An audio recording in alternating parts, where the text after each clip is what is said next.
నమస్కారం. శ్రీవార్త న్యూస్కి స్వాగతం. కదిరి పట్టణంలో ఆర్యవైశ్య మందిరములో మెహర్ బాబా 25వ వార్షికోత్సవము ఘనంగా భక్తి శ్రద్ధలతో నిర్వహించారు.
పోయినాము.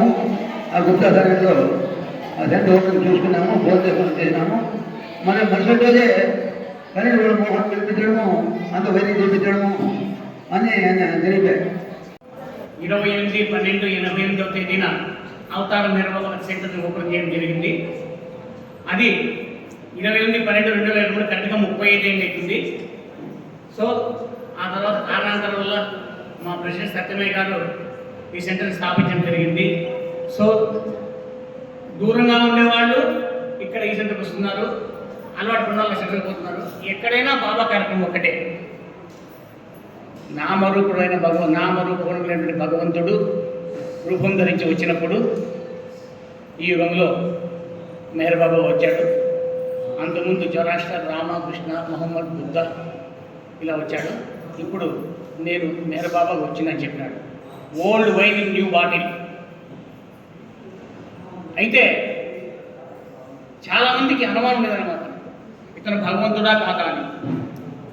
సో అలాంటి వాళ్ళలో నేను ఒకటి.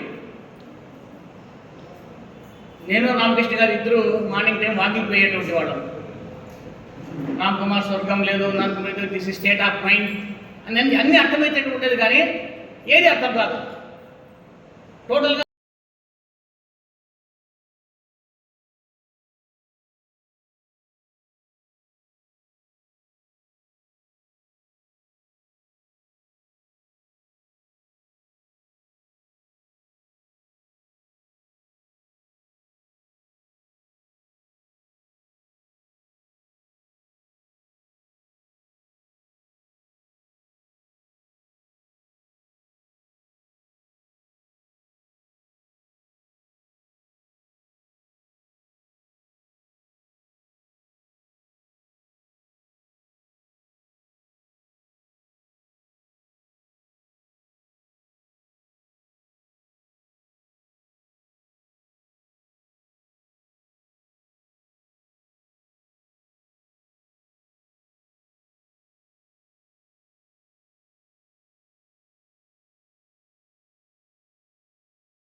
అనేటువంటి ఆలోచన వచ్చి కాస్త పరిశోధించారు.